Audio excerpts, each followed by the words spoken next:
एक grocery trip usually कई लोगों के लिए सवालों भरी होती है।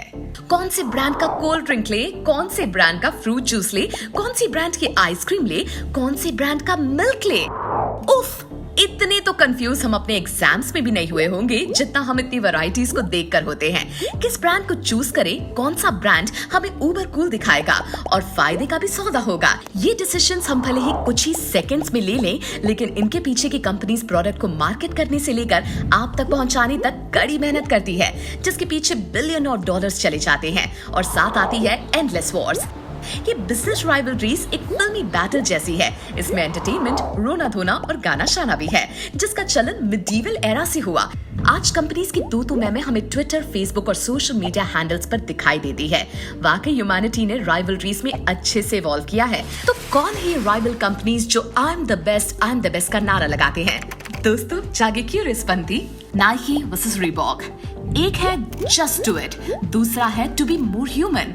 वाव, दोनों की टैगलाइन अच्छी है, दोनों का प्रोडक्ट भी सिमिलर है। तो एक ही रेस में भागने वाले दो खिलाड़ी अव्वल नंबर पर आए कैसे?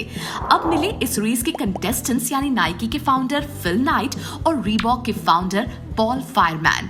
दोनों की कंपनी को शुरू करने के पीछे सॉलिड वजह थी, लेकिन आगे क्या हुआ ये वाकई इंटरेस्टिंग था।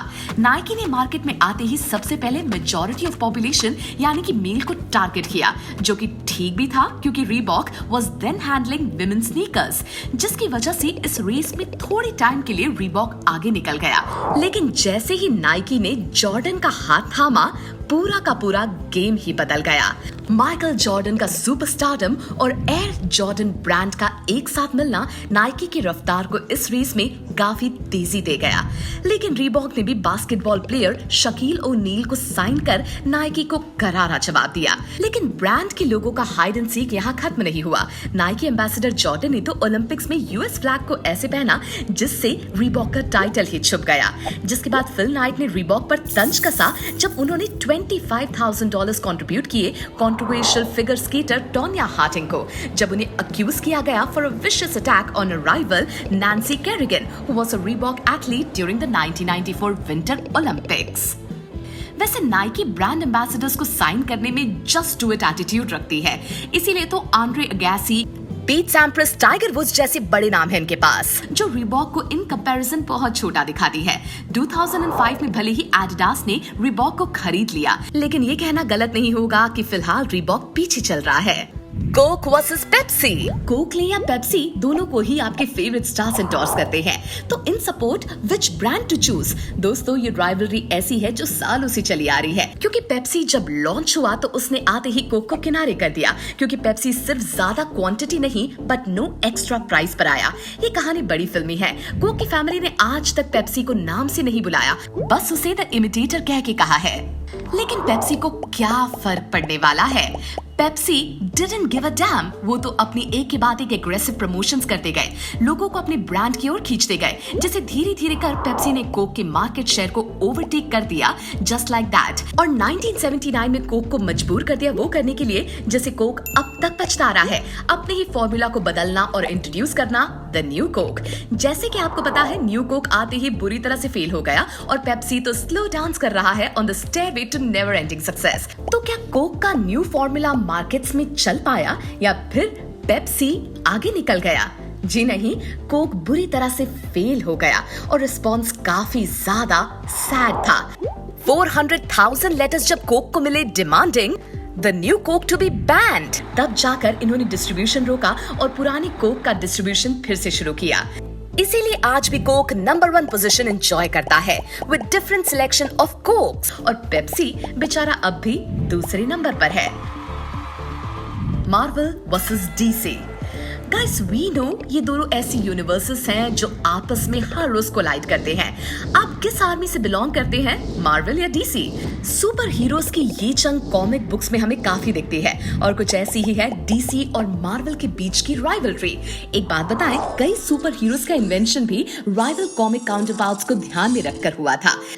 डीसी ने सुपरमैन के साथ 1938 में डेब्यू किया था और मार्वल ने तुरंत मौके पर चौका मारते हुए 1939 में ह्यूमन टॉर्च के साथ आए।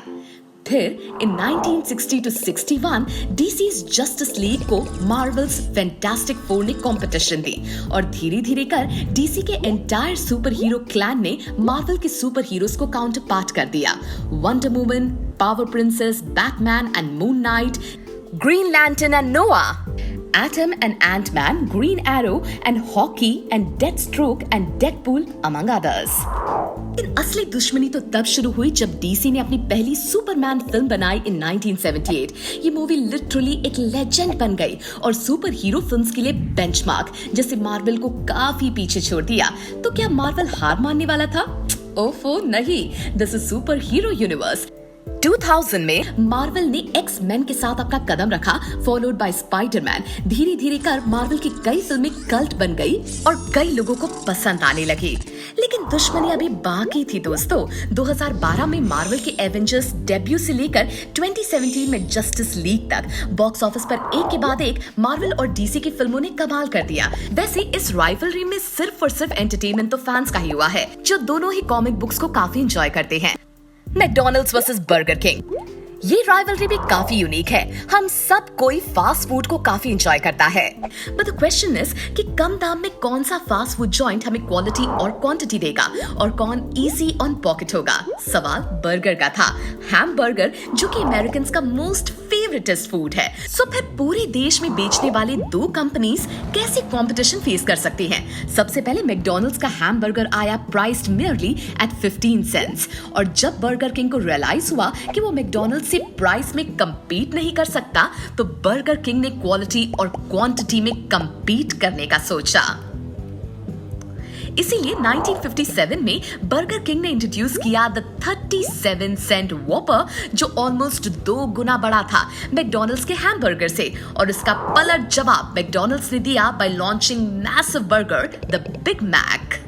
बस दो बर्गर्स के बीच जंग इंटेंसिफाई हुए ही जा रही थी कि बर्गर किंग ने हल्ला बोल दिया एडवर्टाइजिंग कैंपेन से कि लोगों को वॉपर मैकडॉनल्ड्स और वेंडी से ज्यादा पसंद है। भले ही क्लेम्स झूठे और मिसलीडिंग साबित हुए हों, लेकिन बर्गर किंग यहाँ कहाँ रुकने वाला था। 1997 में Burger King home of the Whopper ने एक और एड निकाला, just for French fries, the taste that beats McDonald's. Wow, Burger King तो था ही एट डिस्ट्रॉइंग मैकडॉनल्ड्स। तो आज के समय में इन दोनों फास्ट फूड चेन्स के बीच की राइवलरी उतनी सिंपल नहीं रह गई है। With major customers now moving to a healthier option, दोनों फास्ट फूड चेन्स ने अपने अपने कस्टमर्स को हेल्थियर चॉइसेस दिए। लेकिन अब जबकि कई और बेहतरीन फास्ट फूड चेन्स आ गई हैं, सवाल ये है कि क्या ये दोनों चेन्स अपने हैमबर्गर की रेसिपी को रिवाइज कर रहे हैं? क्योंकि अब कंपटीशन दोनों के बीच नहीं बल्कि कई और फास्ट फूड चेन्स के बीच आ गई है। तो आपका कौन सा पसंदीदा ब्रांड है? Hasbro versus Mattel. This one is also as interesting as it gets. Just imagine, Barbie और पोटैटो हेड की फाइट तो कोई नहीं विटनेस करना चाहेगा। ये अमेरिकन टॉयज हैस्ब्रो और मेटेल की क्रिएशन है, जो अब तक टॉय इंडस्ट्री पर $18 बिलियन का कंट्रीब्यूशन दे चुकी है। Once upon a time in 1923, तीन भाई हेनरी, हिलाल और हरमन हैजनफील्ड फाउंडेड हैजनफील्ड ब्रदर्स। ये कंपनी फिर जाकर हैस्ब्रो बने, जिन्होंने स्कूल सप्लाईज बेचना शुरू किया and slowly move towards toy manufacturing in the 1940s। वैसे हैस्ब्रो पहली कंपनी थी to use television to market directly to what they were selling to children। और फिर in 1952 में आया success with Mr. Potato Head। वहीं मेटेल को 1945 में हैरल्ड मैट मैनसन ने और एलियट हैंडलर ने फाउंड किया। 1959 में बार्बी डॉल रिलीज करने के बाद मेटेल ने टॉय इंडस्ट्री को बदल कर रख दिया by manufacturing dolls and toys.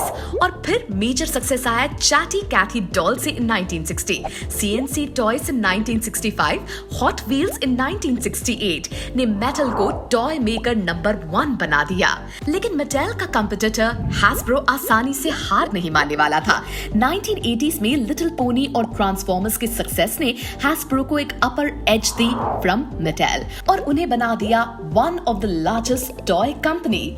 लेकिन मेटेल का पलटवार था एक toy company called Fisher Price को खरीदना, जिन्होंने फिर मेटेल को नंबर 1 बना दिया। 1996 में मेटेल ने हैस्ब्रो को खरीदने का सोचा। मेटेल का ये मानना था कि सबसे बड़े कॉम्पिटिटर को मुंह मांगी रकम में खरीद लो, लेकिन हैस्ब्रो ने एक ही मीटिंग में क्लियर कर दिया कि उनका कोई विचार नहीं है मेटेल से मिलने का।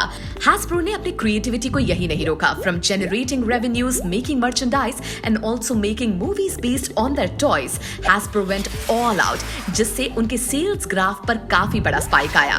Well, for consumers the choice is simple, Hasbro के Transformers, Monopoly, My Little Pony और दूसरी ओर मेटेल के टॉयज।